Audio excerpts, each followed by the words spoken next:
Good afternoon, everyone, and welcome to the sixth of our eight-part series with the Women's Business Development Center.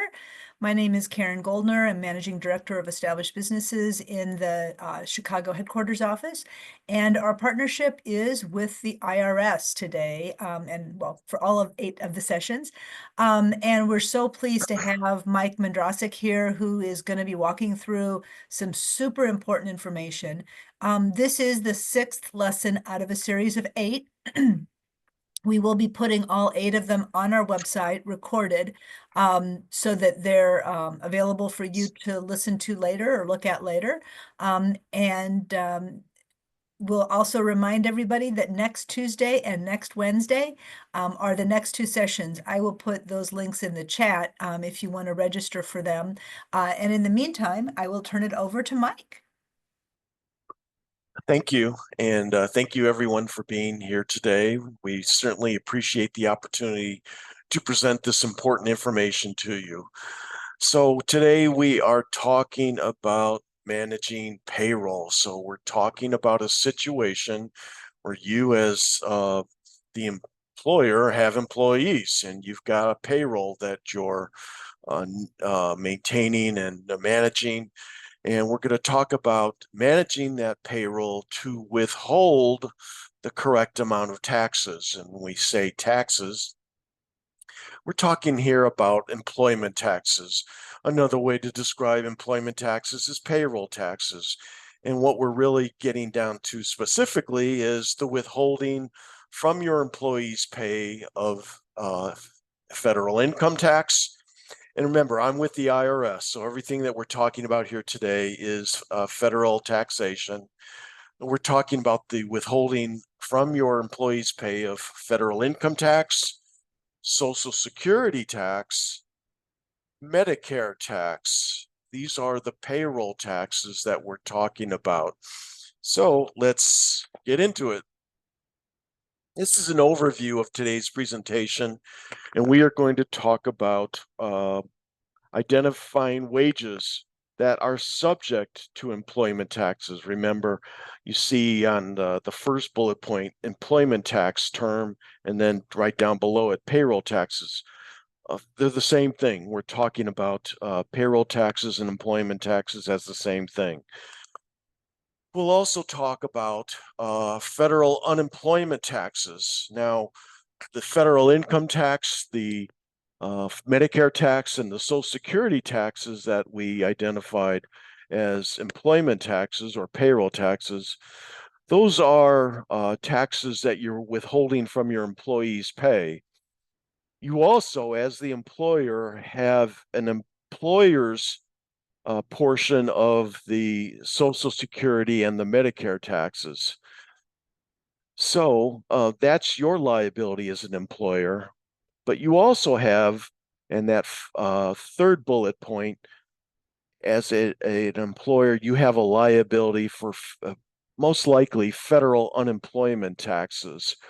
An unemployment tax is a tax on the employer, helping to fund the unemployment compensation system here in the country. We'll talk about employment tax rules, and we'll discuss what exactly are wages and discuss what counts as wages. That's really a duplication there of that earlier bullet point. But let's go into wages now. Now, wages, these are payments that may be in cash or in other forms. We're talking here about salaries, vacation pay, bonuses, commissions, and certain fringe benefits that an employer may pay to an employee. These are some examples of the amounts that you as the employer include in wages for employment tax purposes. We're also going to talk about some rules, and there are some specific rules for other types of employees, such as tipped employees. We'll also look at for nonprofit organizations. We'll look at the employees of those nonprofit organizations. and also farm workers. So let's start. We start with tips. Calculating payroll on tips. Reason why I do this is that we all understand how prevalent the restaurant industry is in our economy. And many employees, including those in the restaurant industry, are receiving tips. Now, tips are taxable income, and the tips that employees receive from customers or other employees are generally subject to the withholding that we are talking about. By the 10th of each month, your employees, if you've got tipped employees, must report to you the tips they receive in the prior month. For example, if employees receive tips in April, they would report them to you, the employer, by May 10th. And this includes cash tips, as well as tips charged on credit or debit cards or to accounts. If your employees receive tips, service charges, but we want to make this distinction. Service charges, which are automatic gratuities, these are wages. They are not tips.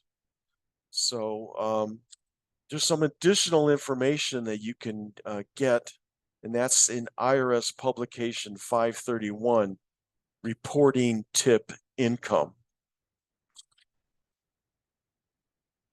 This is a visual of that publication, which is available at irs.gov. And anything that I'm mentioning here today in terms of publications, other products and services, they're all free from IRS at irs.gov.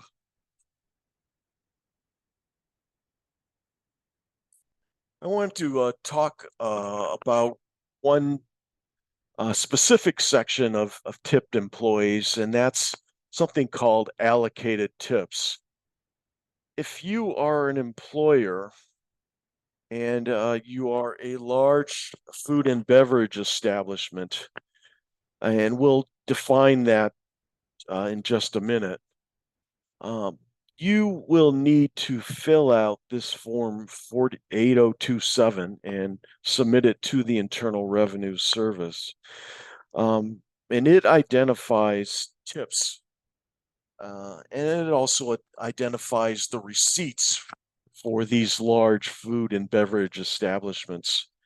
This is an annual report, and it identifies, again, the receipts for this large food and beverage establishment and the tips that your employees have earned and reported to you as the employer. Now, generally, what we're talking about in terms of an allocated tip is a situation where the on this form 8027, the employer is reporting that the tips that are reported to you, the employer, are less or equal to or less than 8% of the gross receipts that you, the employer, are reporting on that form 8027. If that's the case, then there is an allocation of tips that the employer is going to allocate to employees, and that is reported here on that form 8027. So generally, the amount allocated is the difference between the total tips reported by employees and 8% of the gross receipts. So first, the calculation is 8% of the gross receipts reported by the employer. And if the total tips don't equal that 8%, then the allocation to the employees is going to be that difference. These are tips that a large food and beverage establishment employer assigned to employee in addition to the tips that the employee reported to you, the employer, for the year. So this is an annual report. No income, Social Security, Medicare, additional Medicare, or railroad retirement taxes are withheld on these allocated tips. You as the employer would show the allocated tips separately on the Form W-2. Now, the Form W-2, for those of you who weren't with us yesterday, the Form W-2 is a form that employers report to the employee and to the Social Security Administration. The Social Security Administration then turns around and shares that information with the IRS. But the W-2 identifies the wages and income that the employee has earned for the year, and that includes tips. But these allocated tips that we're specifically discussing here on this slide, that those tips, allocated tips, are reported on box 8 of the Form W-2.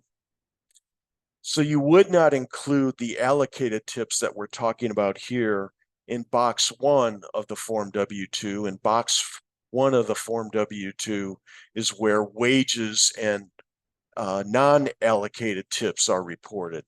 So we're just trying to make that distinction here. Now, the Form 8027, which I showed you in the previous slide, is where the employer is reporting all this information. That form is available at irs.gov. There are also specific instructions for that form to help you complete the form. So again, we're still here on this slide talking about tips. And employers can enter into voluntary tip agreements with the IRS to help both the employer and the employees understand and meet their tip reporting responsibilities.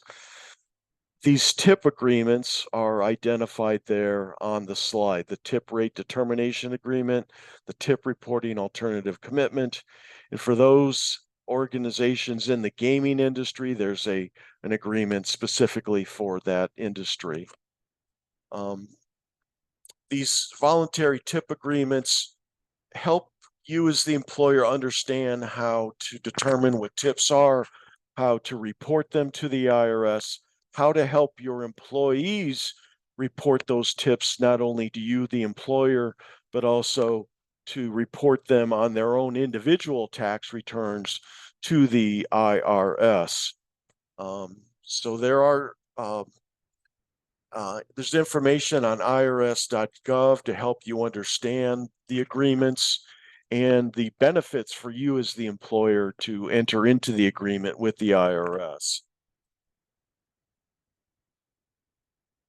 Now, let's look at nonprofit organizations. Although nonprofit organizations are usually exempt from income tax, their employees are not. So if you're a nonprofit organization, you have to be aware of the employment tax rules, because you are going to be withholding employment taxes from your employees' pay. However, there are special rules for Social Security taxes, Medicare taxes, and federal unemployment taxes for employees of nonprofit organizations. You can get this specific information in this IRS publication that's identified on the screen, which is publication 15A, the Employer Supplemental Tax Guide. Now, for farm workers, if you're an agricultural employer, there is a specific Form 943, which is the employer's annual federal tax return for agricultural employees. And on that form, you're identifying the compensation that you pay to your employees. There also is this IRS publication 51, which is the Agricultural Employers Tax Guide, and the IRS publication 225, which is the Farmer's Tax Guide, to help you in those situations. But let's now get into calculating the withholding of these employment taxes that we've been referring to. To ensure that you are withholding the correct amount of employment taxes, you'll first need to know the total amount of compensation, benefits, and any supplemental wages that are included in each of your employees' wages for the pay period. Now, supplemental wages are wage payments to an employee that are not regular wages, including but are not limited to bonuses, commissions, overtime pay, payments for accumulated sick leave, severance pay, awards, prizes, back pay, retroactive pay, the items that you are identified there on the screen for you. So those are supplemental wages, and they are part of the total compensation that will be included when you determine the employment taxes withheld from that compensation. Now, how would you withhold on supplemental wages depends on whether the supplemental payment is identified as a separate payment from the regular wages. For additional information on withholding on supplemental wages, you would see publication 15A, which is the employer's supplemental tax guide. Next, you'll need to calculate the amount of income tax to withhold on each employee. And the two most common methods are the wage bracket method, mentioned there at the bottom, and the percentage method. Let's look at the wage bracket method. We're going to use an IRS publication 15T to determine the withholding that you're going to be doing.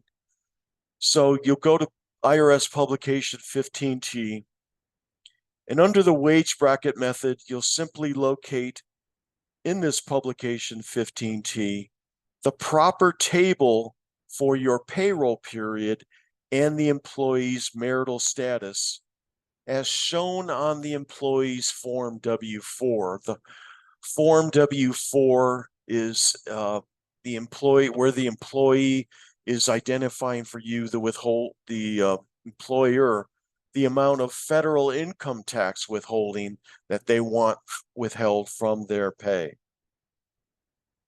You would look at the employee's Form W-4 for the number of withholding allowances that are claimed by the employee.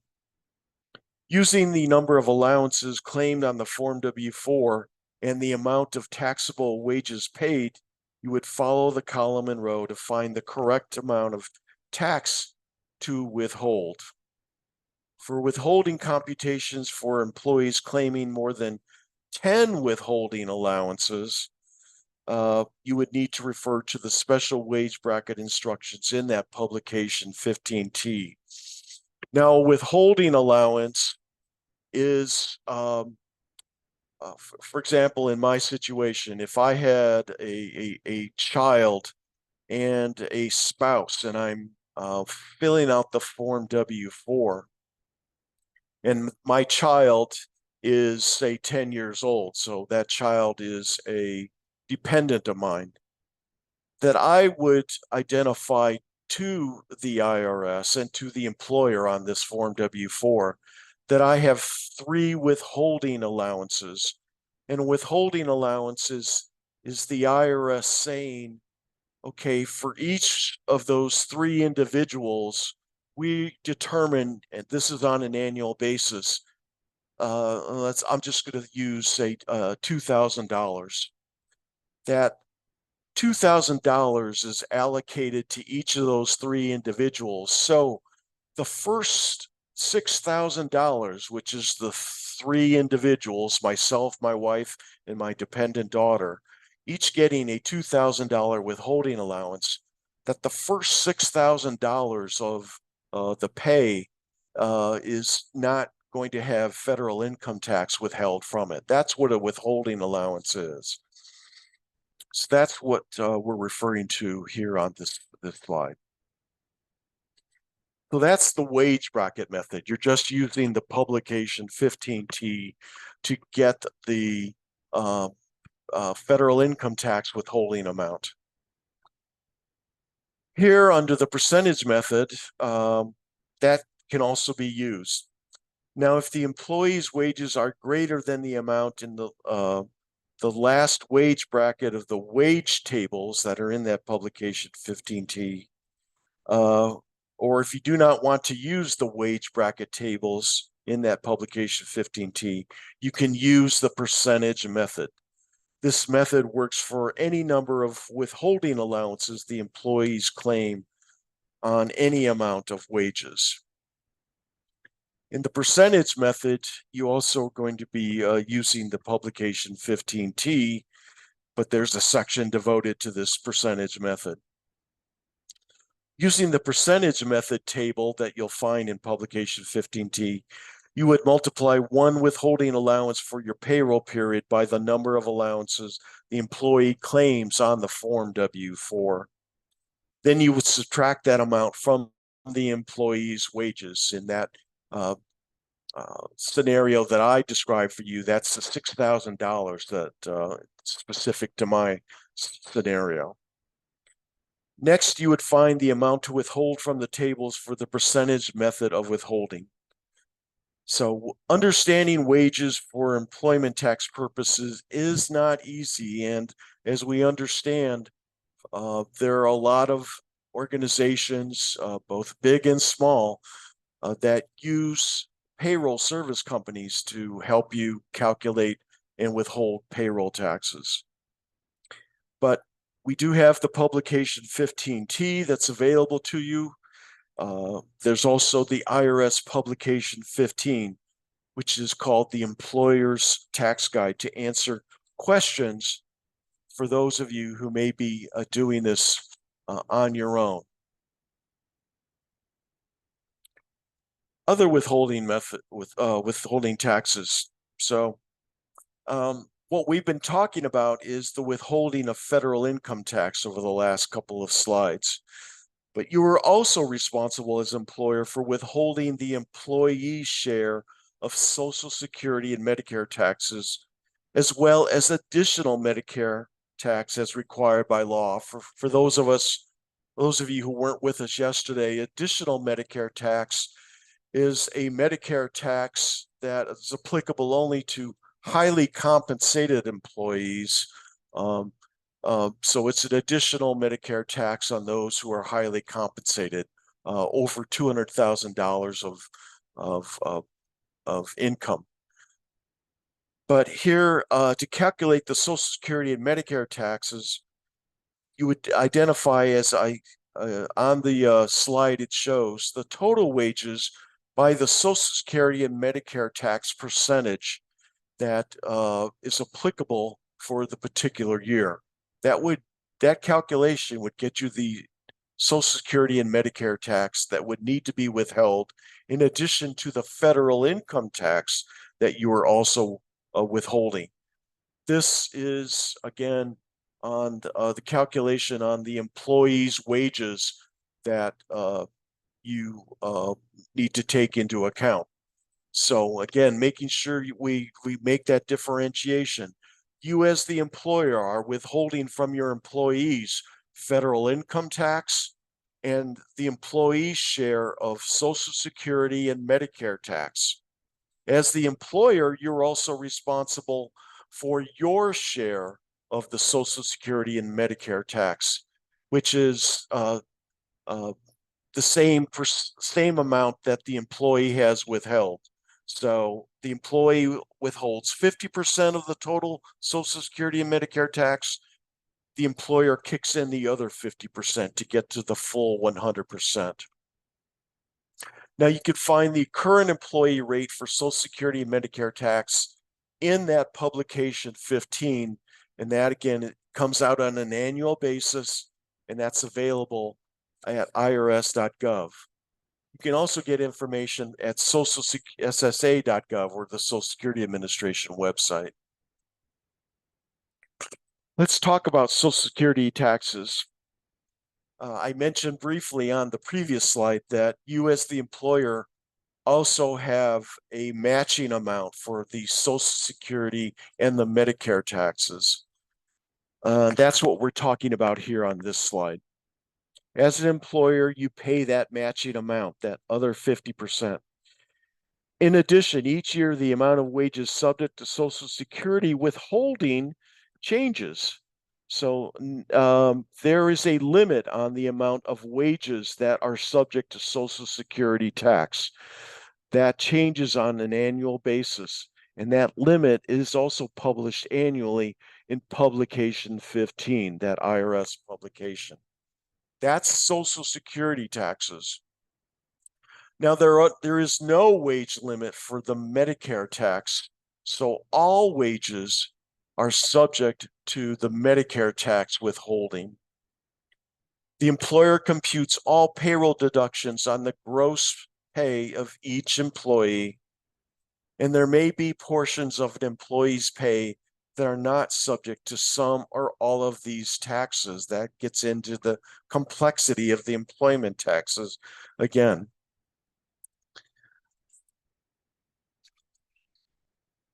Let's talk about the additional Medicare tax that I mentioned briefly a few slides previous.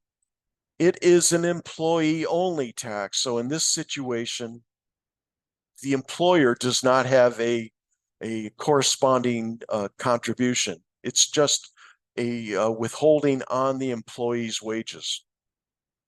And the additional Medicare tax is only for those highly compensated employees. And it begins when the wages paid to an employee exceed a certain amount, which again, you need to look at on an annual basis, and you need to go to that IRS publication 15, where the tax rate and the wage threshold are published. Employers are responsible for withholding the additional Medicare tax, but they don't have a liability themselves. There's no tax that the employer has to pay. They are just withholding it from the employee's pay.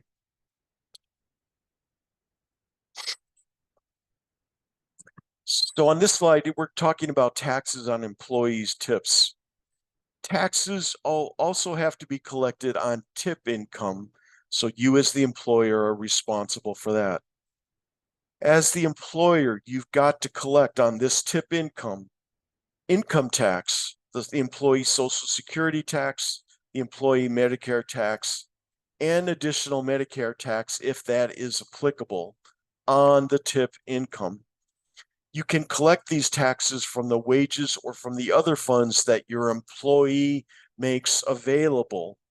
If the employee receives regular wages and reports tips, you calculate the income tax as if the tips were supplemental wages or part of regular wages. If you have not withheld income tax from the regular wages because the wages were too low, you would add tips to the regular wages and withhold income tax based on the total. But if you withhold income tax from the regular wages, then you have two options that are available.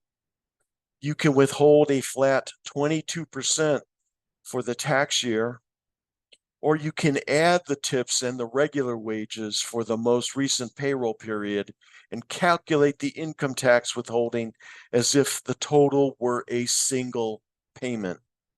You would then subtract the tax already withheld from the regular wages and withhold the remaining tax from the tips.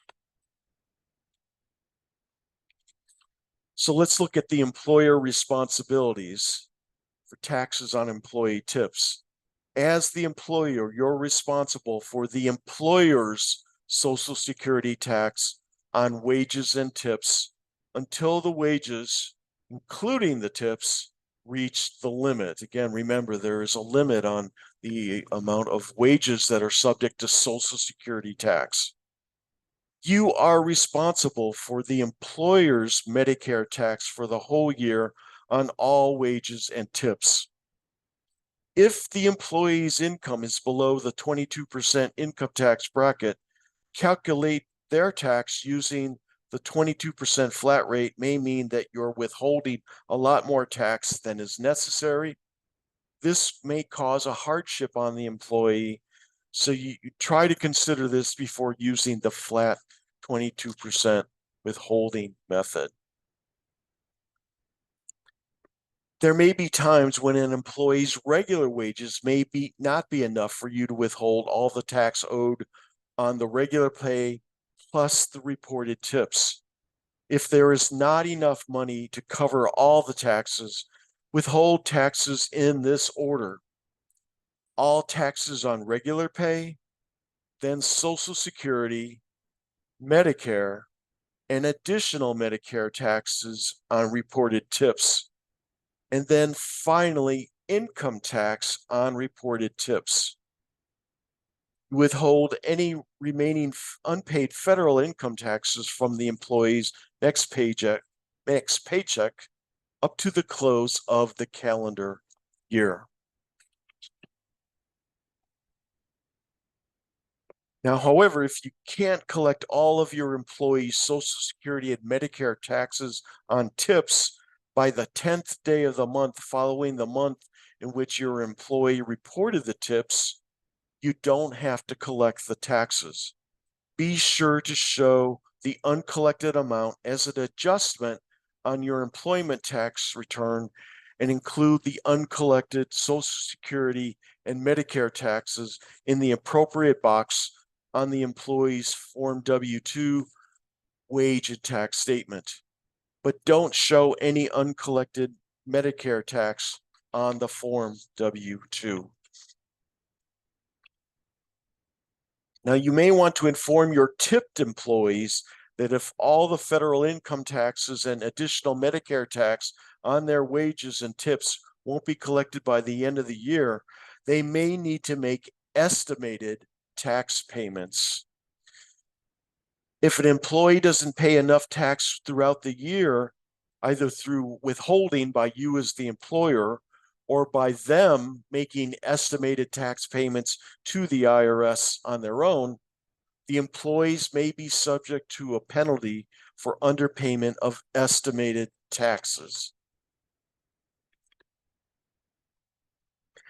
Note that when it comes to withholding taxes, there is no difference between full or part-time employees, and it does not matter if the worker has another job. You, as the employer, are only responsible for knowing when the employee meets the wage base for the wages you have paid them, regardless of their wages earned at another job.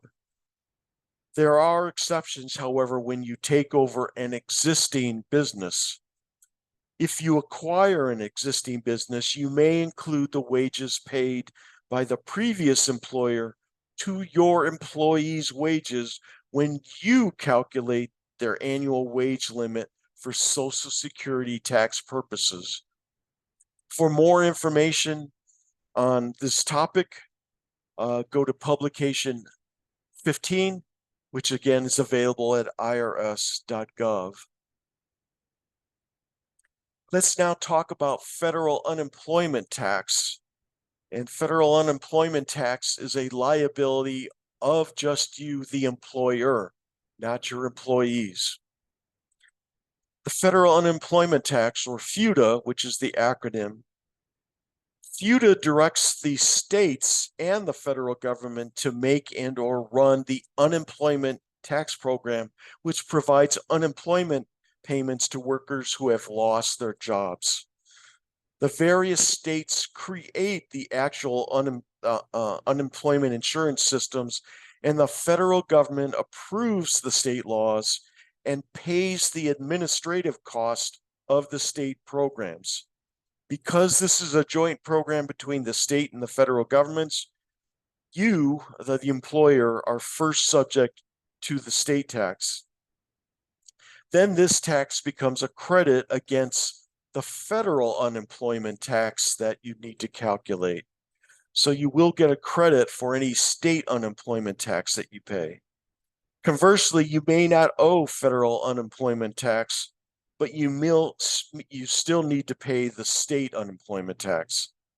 Unlike other payroll taxes, this tax is the sole responsibility of the employer, again, emphasizing that point.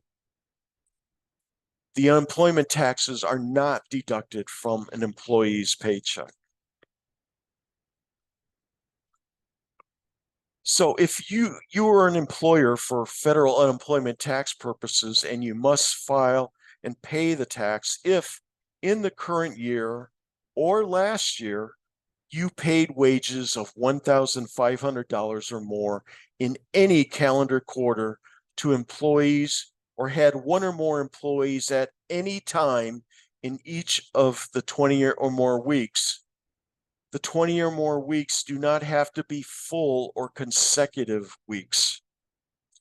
You would count all regular, temporary, and part-time employees, including employees on vacation or sick leave, to come up with that number of employees. Not all employee wages are subject to the federal unemployment tax. There are exceptions for certain employers as well as certain types of employees. So again, getting into the complexity and the need to understand the rules of the employment tax that is subject to employers. So for more information and the special rules, you can go to IRS Publication 15, which is available to you again at irs.gov. So let's look here on this slide for household workers. If household workers, you are subject to a FUTA tax only if you're employing household workers, I should say. You are subject to FUTA tax only if you paid total cash wages of $1,000 or more for all household employees in any calendar quarter in the current or prior year. A household worker is an employee who performs household work in a private home, a local college club, or local fraternity or sorority chapter. Let's look at a calculation of the federal unemployment tax. This is looking at using a FUTA tax rate of 6%. The FUTA tax is figured on the first $7,000 in wages paid to each employee during the year. Be sure to always check irs.gov for the current tax rates and that publication 15. Now, the tax again is imposed on you as the employer. You do not collect it or deduct it from your employee's wages. You can, as the employer, take a tax credit of up to 5.4% against the FUTA tax for the amounts that you, the employer, pay into state unemployment funds. This would then result, using our example, a net tax rate of 0.6%. But you can only take this credit in full if the states are paid, if the taxes, are paid to the state on time. There's also something called a credit reduction state. In some states, the credit of 5.4% is reduced. You would need to go to the instructions for the IRS Form 940 for current year credit reduction rates. That IRS Form 940 is the federal unemployment tax return that you as the employer submit to the IRS. You can also see IRS Publications 15 and 15A for more information on the federal unemployment tax, as well as the current rate. Again, just trying to cement into this knowledge here that the FUTA tax, the federal unemployment tax, is a tax that is the employer's responsibility. It is their liability. It is not withheld from your employee's pay. So let's look here in this example. The calculation is based upon what you're paid to your employee, Frank, in this specific example. And here, you as the employer, you paid wages to Frank in the year of $3,500. The federal unemployment tax rate is 6%. The state maximum credit is 5.4%. So the FUTA tax rate after the credit is that 0.6%. And the FUTA tax, which is simply the $3,500 times the 0.6%, is $21 for that specific employee. Of course, you're going to do that for all the employees. So let's say a few months into the beginning of this year, in this scenario, Frank's total wages for the year reached $7,000. None of the wages that you pay Frank after that $7,000 threshold are subject to the federal unemployment tax for the rest of the year. So let's say, though, that Frank quits his job and Nancy replaces him. The first $7,000 that you pay to Nancy this year is also subject to the FUTA tax. Assuming the same current year FUTA tax rate of 6% and the state maximum credit of 5.4%, the FUTA tax rate is that net of 0.6%. Also assuming that you're eligible, you, the employer, are eligible for the maximum FUTA state tax credit, and all the required state unemployment contributions are paid on time by you, the employer. Again, remember, the first $7,000 you pay to each employee each year is subject to FUTA tax. The FUTA tax that you would have to pay is $42 for Frank. That's the 0.6% times the $7,000.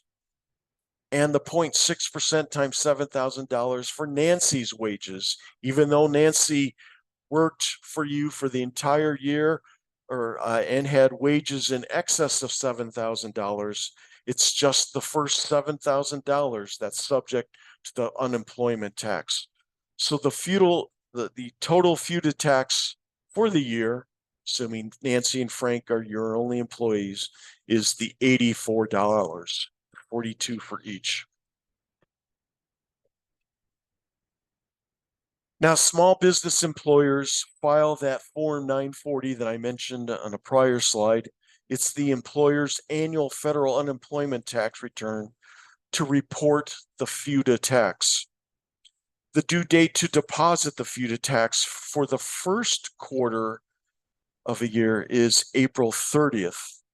So the due date for the second quarter is July 31st, October 31st for the third quarter, and July 31st for the fourth quarter. So even though you're filing the annual return, that Form 940 on an annual basis, the FUTA tax needs to be calculated and paid on a quarterly basis. That's what this slide is providing you an example of. Now, some states may require that you file unemployment taxes at various times during the year, but the federal unemployment tax return, we're talking now about the return, not the payments of the federal unemployment tax. That FUTA unemployment tax return, the Form 940, is filed annually. It is due by January 31st of the following year. If you've deposited all your federal unemployment tax on time, you're given until February 10th to file the Form 940. As with all due dates, if the date falls on a Saturday, Sunday, or a federal holiday, you can file it on the next business day. And if at the end of the calendar quarter you owe but have not yet deposited more than $500 in FUTA tax, you must deposit the FUTA tax by the last day of the first month after the quarter ends. If the accumulated tax at the end of any of the first 3 quarters is $500 or less, you do not have to deposit the amount. Instead, you may carry it forward and add it to the liability calculated in the next quarter to see if you must make a deposit. This information is also available to you in the IRS publication 15. Let's look at farm workers just briefly here. For farm workers, you're subject to the FUTA, you, the employer, are subject to FUTA tax on the wages you pay to farm workers if you paid cash wages of $20,000 or more during any calendar quarter in the current or prior year, or if you employ 10 or more farm workers at least some or part of a day, whether or not at the same time during any 20 or more different weeks in the current or prior year. So let's look at a review. We identified wages that are subject to employment taxes during the presentation. We discussed how to calculate payroll. We defined wages subject to the FUTA tax and figured in a couple of examples the FUTA tax due. We also described deposit requirements for the FUTA tax. And with that, I'm sorry, I failed to give you my name and, oh, I gave you my name verbally, but the phone number and the email address. If you want to get a hold of me, my email address is the best way, and it's my name, which is michael.j.madroncic, which is MUDRONCIK at irs.gov. So it's Michael, MICHAEL.J.Madroncic, MUDRONCIK at irs.gov. If you have any questions, if I can be of assistance, please send me an email. I'll be happy to get back to you. With that, that's the end of this presentation. I'm going to turn it back over to Karen. Mike, thank you so very much. I did put in the chat next week, November 19th, and I put November 2nd, but that was a typo. It's supposed to be November 20th. Next week are the last two sessions. Next week is reporting our tax deposits and filing the return to report payroll taxes. And then the November 20th is if you are hiring people who live in the US who aren't citizens. And there are a lot of folks, a lot of talent in that population, and you just want to make sure that you're doing it correctly. Nita, I understand, of course, why payroll software exists. It is, I think, kind of helpful to know what the back rules are for all of these things. So if an employee asks you, why are you, withholding whatever, you can at least explain it, even if you don't have to figure it. So with that, I will say thank you very much. I'm going to stop the recording. If